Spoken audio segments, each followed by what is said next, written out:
ಆತ್ಮೀಯ ವಿದ್ಯಾರ್ಥಿ ಸ್ನೇಹಿತರೆ, ವೆಲ್ಕಮ್ ಟು ದಿ ಪ್ರೆಸೆಂಟೇಷನ್. ಸ್ನೇಹಿತರೆ, ಇಂದಿನ ತರಗತಿಗಳಲ್ಲಿ ನಾವು ಮುಖ್ಯವಾಗಿ ಇಂಟರ್ನ್ಯಾಷನಲ್ ಎಕನಾಮಿಕ್ಸ್ನಲ್ಲಿ ಬರುವಂತಹ ಅಂತಾರಾಷ್ಟ್ರೀಯ ವ್ಯಾಪಾರ, ಇದರ ಬೆನಿಫಿಟ್ಸ್ ಬಗ್ಗೆ ಒಂದಷ್ಟು ಮಾಹಿತಿಗಳನ್ನು ತಿಳ್ಕೊಳ್ಳೋಣ. It is regarded as the engine of economic growth.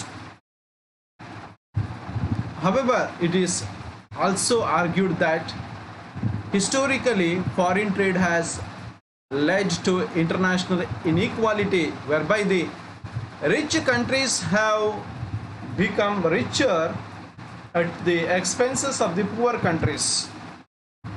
ಈ ಅಂತಾರಾಷ್ಟ್ರೀಯ ವ್ಯಾಪಾರವನ್ನು ನಾವು ಎಂಜಿನ್ ಆಫ್ ಎಕನಾಮಿಕ್ ಗ್ರೋತ್ ಅಂತ ಕರೀತೇವೆ.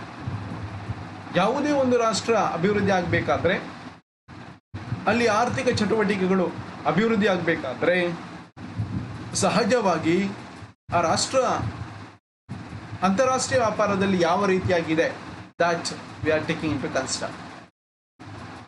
So in an economy, if you say the development or progress or moving towards the progress as to conclude any country, it is most important that to know the economic growth is relates with how we to the international trade. That's very important. Foreign trade has international inequality, ಅಂತಾರಾಷ್ಟ್ರೀಯ ಮಟ್ಟದ ಇನ್ಇಕ್ವಾಲಿಟಿಗಳನ್ನು ಕಡಿಮೆ ಮಾಡಲಿಕ್ಕೆ, ನಿಯಂತ್ರಣ ಮಾಡಲಿಕ್ಕೆ ಸಹಕಾರಿಯಾಗುತ್ತೆ. ಯಾವುದು? International trade ಅಥವಾ ಅಂತಾರಾಷ್ಟ್ರೀಯ ವ್ಯಾಪಾರ ಅಂತ ತಿಳಿಬೇಕು. ರಾಷ್ಟ್ರದ ಒಳಗಡೆಯ ಆರ್ಥಿಕ ಅಸಮತೋಲನ ಅಥವಾ ಆರ್ಥಿಕ ವ್ಯತ್ಯಾಸಗಳು, ಗ್ಯಾಪ್, ಇನ್ಇಕ್ವಾಲಿಟಿಯಿಂದ ನಾವು ಏನು ಕರಿತೇವೋ ಅದು ಕಡಿಮೆ ಆಗುತ್ತೆ ಅಂತ ಇಲ್ಲಿ ನೀವು ತಿಳಿಬೇಕಾಗುತ್ತೆ. Less developed countries LDC are required to sacrifice the gains from international specialisation. ಕೆಲವೊಂದು ಸಂದರ್ಭದಲ್ಲಿ ಈ ಲೋ ಡೆವಲಪ್ಡ್ ಅಥವಾ ಲೆಸ್ ಡೆವಲಪ್ಡ್ ಕಂಟ್ರಿಯಿಂದ ನಾವೇನು ಕರಿತೇವೋ ಆ ಕಂಟ್ರಿಗಳಿಗೆ ಅನುಕೂಲವೂ ಆಗುತ್ತೆ, ಕೆಲವೊಂದು ಸಂದರ್ಭದಲ್ಲಿ ಕಷ್ಟ ನಷ್ಟಗಳು ಆಗುತ್ತೆ ಅಂತ ಇಲ್ಲಿ ತಿಳಿಬೇಕು. ಮುಂದೆ direct benefits of international trade ಬಗ್ಗೆ ನಾವು ನೋಡೋದಾದ್ರೆ, any economy would enjoy many direct benefits from international trade.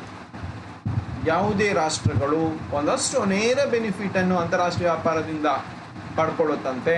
Important among them are, number 1, promotes economic development. ಯಾವುದೇ ಒಂದು ರಾಷ್ಟ್ರದ ಆರ್ಥಿಕ ಬೆಳವಣಿಗೆ, ಆರ್ಥಿಕ ಅಭಿವೃದ್ಧಿಗೆ ಅಂತಾರಾಷ್ಟ್ರೀಯ ವ್ಯಾಪಾರ ಬಹಳ ಮುಖ್ಯ.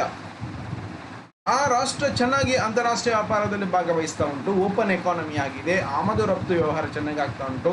ನಮ್ಮ ರಾಷ್ಟ್ರದಲ್ಲಿರುವಂಥ ಸಂಪನ್ಮೂಲಗಳನ್ನು ನಮ್ಮ ರಾಷ್ಟ್ರದ ಜನತೆಗಳಿಗೆ ಏನು ವಿನಿಯೋಗಿಸಿದ ನಂತರ, ತದನಂತರದಲ್ಲಿ ನಾವು ಅಂತಾರಾಷ್ಟ್ರೀಯ ವ್ಯಾಪಾರ ಮಾಡ್ತೇವೆ. ಅಲ್ಲಿ ಕೂಡ market, London, Tokyo, New York market capture ಮಾಡಿದ್ದೇವೆ ಅಂತಾದರೆ ಅದು ನಮ್ಮ ರಾಷ್ಟ್ರದ ಆರ್ಥಿಕ ಬೆಳವಣಿಗೆ ಖಂಡಿತವಾಗಿಯೂ ವೇಗವಾಗಿ ಆಗುತ್ತೆ ಅನ್ನೋದ್ರಲ್ಲಿ ಎರಡು ಸಂಶಯ ಆ ಸಂದರ್ಭದಲ್ಲಿ ಇರೋದಿಲ್ಲ. ಅಂದರೆ ಪ್ರಮೋಟ್ಸ್ ಎಕಾನಮಿಕ್ ಡೆವಲಪ್ಮೆಂಟ್, ಆರ್ಥಿಕ ಡೆವಲಪ್ಮೆಂಟ್, ಎಕಾನಮಿಕ್ ಅನ್ನು ಇಂಪ್ರೂವ್ಮೆಂಟ್ ಅನ್ನು ಅದು ಪ್ರಮೋಟ್ ಮಾಡುತ್ತೆ ಅಂತ ತಿಳಿಬೇಕು. 2, ನಂಬರ್ 2, ವೈಡನ್ ದಿ ಮಾರ್ಕೆಟ್. ಮಾರುಕಟ್ಟೆ ವಿಸ್ತರಣೆ ಮಾಡುತ್ತೆ. ಯಾವಾಗ? ಅಂತಾರಾಷ್ಟ್ರೀಯ ವ್ಯಾಪಾರದಲ್ಲಿ ಭಾಗವಹಿಸುತ್ತೆ. ಮಾರ್ಕೆಟ್ ಇನ್ನೂ ಕೂಡ ವಿಸ್ತರಣೆ ಆಗುತ್ತೆ. ಸೊ ಸಣ್ಣ ಮಾರ್ಕೆಟ್ ಹೀಗಿದೆ, ಇನ್ನೂ ಮಾರ್ಕೆಟ್ ಕ್ಯಾಪ್ಚರ್ ಜಾಸ್ತಿ ಮಾಡ್ತಾರೆ. ಇನ್ನೊಂದು ಜಿಲ್ಲೆ, ಇನ್ನೊಂದು ರಾಜ್ಯ, ಇನ್ನೊಂದು ರಾಷ್ಟ್ರ, ಇನ್ನೊಂದು ಏರಿಯಾ. ಸೊ ಆ ರೀತಿ ಅವರು ಐಟಮ್ಗಳನ್ನು ಸಾಗಾಟ ಮಾಡ್ತಾ, ಪ್ರೊವೈಡ್ ಮಾಡ್ತಾ ಹೋಗ್ತಾ ಇರುವ ಸಂದರ್ಭದಲ್ಲಿ ವೈಡನ್ ದಿ ಮಾರ್ಕೆಟ್ ಆಗುತ್ತೆ ಅಂತಾರಾಷ್ಟ್ರೀಯ ವ್ಯಾಪಾರ ಮಾಡಿದರೆ. ಇಲ್ಲ ಸ್ವದೇಶ ವ್ಯಾಪಾರ ಮಾತ್ರ ಇದ್ದರೆ, ಡೊಮೆಸ್ಟಿಕ್ ಟ್ರೇಡ್ ಮಾತ್ರ ಇದ್ದರೆ, ಸ್ವದೇಶದ ಒಳಗಡೆಯ ಮಾರ್ಕೆಟ್ ಮಾತ್ರ ಇರುತ್ತೆ. ಇಂಟರ್ನ್ಯಾಷನಲ್ ಟ್ರೇಡ್ ಇದ್ದರೆ ಸ್ವದೇಶದಲ್ಲಿಯೂ ಮಾರ್ಕೆಟ್, ವಿದೇಶದಲ್ಲಿಯೂ ಕೂಡ ಅಲ್ಲಲ್ಲಿ ಬೇರೆ ಬೇರೆ ರಾಷ್ಟ್ರದಲ್ಲಿ ಮಾರ್ಕೆಟ್ ಕ್ಯಾಪ್ಚರ್ ಮಾಡಲಿಕ್ಕಾಗುತ್ತೆ ಅಂತ ತಿಳಿಬೇಕು. Then went for surplus.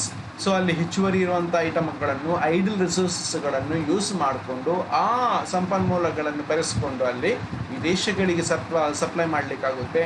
ಮತ್ತು ನಮ್ಮಲ್ಲಿರುವಂಥ ಪ್ರೈಮರಿ ಪ್ರಾಡಕ್ಟುಗಳು ಅಥವಾ ಪ್ರಾಡಕ್ಟುಗಳನ್ನು ಎಕ್ಸ್ಪೋರ್ಟ್ ಮಾಡಿಬಿಟ್ಟು ಅವರ ಬಂಡವಾಳ ಆಧಾರಿತವಾಗಿರೋ, ಟೆಕ್ನಾಲಜಿ ಆಧಾರಿತವಾಗಿರುವಂಥ ಐಟಮ್ಗಳನ್ನು ನಮಗೆ ಪಡ್ಕೊಳ್ಲಿಕ್ಕಾಗುತ್ತೆ. ನಮ್ಮ ಸರ್ಪ್ಲಸ್ ಐಡಲನ್ನು ಯೂಸ್ ಮಾಡಲಿಕ್ಕಾಗುತ್ತೆ ಅಂತ ಅದು ಇನ್ನೊಂದರ ಬೆನಿಫಿಟಲ್ಲಿ ಹೇಳ್ತಾರೆ. ಜೊತೆಗೆ efficient resource utilisation and resource allocation. Efficient ಅಂದರೆ ಪರ್ಫೆಕ್ಟ್ ಆಗಿ, ಐಡಿಯಲ್ ಆಗಿ ಅಥವಾ ಆಪ್ಟಿಮಮ್ ಆಗಿ ಅಂತ ಲೆಕ್ಕ. ಸಂಪೂರ್ಣವಾಗಿ ಅಲ್ಲಿ ಐಡಿಯಲ್ ಆಗಿ, ಆಪ್ಟಿಮಮ್ ಆಗಿ ಅಲ್ಲಿ ಇರೋ ಸಂಪನ್ಮೂಲ ಯೂಸ್ ಮಾಡಲಿಕ್ಕಾಗುತ್ತೆ ಯಾವಾಗ ಅಂತಾರಾಷ್ಟ್ರೀಯ ವ್ಯಾಪಾರ ಇದ್ದಾಗ. ಒಂದೊಮ್ಮೆ ಅಲ್ಲಿ ಅಂತಾರಾಷ್ಟ್ರೀಯ ವ್ಯಾಪಾರ ಇಲ್ಲ ಅಂತ ಇದ್ದರೆ ಏನಾಗುತ್ತೆ ಕೇಳಿದ್ರೆ, ಕೆಲವೊಂದು ಸಂಪನ್ಮೂಲಗಳನ್ನು ನಾಳೆಗೆ ಇಡ್ಲಿಕ್ಕೆ ಆಗೋದಿಲ್ಲ ನಮಗೆ. We have to use the sudden resources today only or tomorrow or within a month we have to use. In that case, if you are not using that resources and it is what lapse altogether because of no demand in the country, then there is what altogether lapse of that items or that resources. But if there is international trade, if we have the resources, then we can produce the item out of that resources as to fulfill the domestic consumer, domestic people. Along with that, we can export the item to the foreign country also. ನಮ್ಮಲ್ಲಿ ಕೆಲವೊಂದು ಸಂಪನ್ಮೂಲಗಳಿರುತ್ತೆ, ಅದನ್ನು ನಾವೇ use ಮಾಡೋದು ಅಂತ ಆದರೆ ನಮಗೆ ಅಷ್ಟು ಏನು ಸಂಪನ್ಮೂಲ ಅಗತ್ಯ ಇರೋದಿಲ್ಲ. ಆದರೆ ಅಂತಾರಾಷ್ಟ್ರೀಯ ವ್ಯಾಪಾರ ಇದ್ದಾವಾಗ ಆ ಸಂಪನ್ಮೂಲವನ್ನು ನಾವು ಯೂಸ್ ಮಾಡ್ಕೊಳ್ತೇವೆ, ವಿದೇಶಗಳಿಗೆ ಕೊಡ್ತೇವೆ. ಯಾಕೆಂತ ಕೇಳಿದರೆ ಆ ಸಂಪನ್ಮೂಲ ಕೆಲವೊಮ್ಮೆ ದೀರ್ಘಾವಧಿ ಇಡ್ಲಿಕ್ಕೆ ಆಗೋದಿಲ್ಲ. 1 ತಿಂಗಳು, 1 ವಾರ, 1 ವರ್ಷದ ನಂತರ ಅದು ಲ್ಯಾಪ್ಸ್ ಆಗುತ್ತೆ ಅಥವಾ ಅದು ಡ್ಯಾಮೇಜ್ ಆಗುತ್ತೆ, ಅದು ಆಲ್ ಟುಗೆದರ್ ಅದು ನಲ್ಲಿಫೈ ಆಗುತ್ತೆ. ಸೊ ಅಂಥ ಸಂದರ್ಭದಲ್ಲಿ ಇರುವಾಗ ಅದನ್ನು ಚೆನ್ನಾಗಿ ನಾವು ಯೂಸ್ ಮಾಡಿಕೊಂಡು ಬೆನಿಫಿಟ್ ಪಡಿಬೇಕು ಅಂತಂದರೆ ಅಂತಾರಾಷ್ಟ್ರೀಯ ವ್ಯಾಪಾರ ಇದ್ದಾಗ ಸಾಧ್ಯ. ನಮಗೆ ನಮ್ಮ ರಾಷ್ಟ್ರಕ್ಕೆ ಆರ್ಥಿಕ ಒಳಹರಿವು ಆಗುವ ಸಾಧ್ಯತೆ ಇರುತ್ತೆ.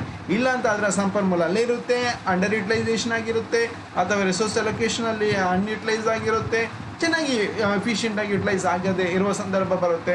ಆವಾಗ ಅದು ಸಂಪೂರ್ಣವಾಗಿ ಅದರ ಯೋಜನೆಗಳನ್ನು ಪರಿಣಾಮಕಾರಿಯಾಗಿ ಪಡ್ಕೊಳ್ಳಿಕ್ಕೆ ಆಗುವುದಿಲ್ಲ ಅಂತ ತಿಳಿಬೇಕಾಗುತ್ತೆ. ಸೊ ಅಂತಾರಾಷ್ಟ್ರೀಯ ವ್ಯಾಪಾರ ಇದ್ದಾಗ ಇದು ಸಹಜವಾಗಿ ಸಾಧ್ಯ ಆಗುತ್ತೆ ಅಂತ ಲೆಕ್ಕ. ಮುಂದೆ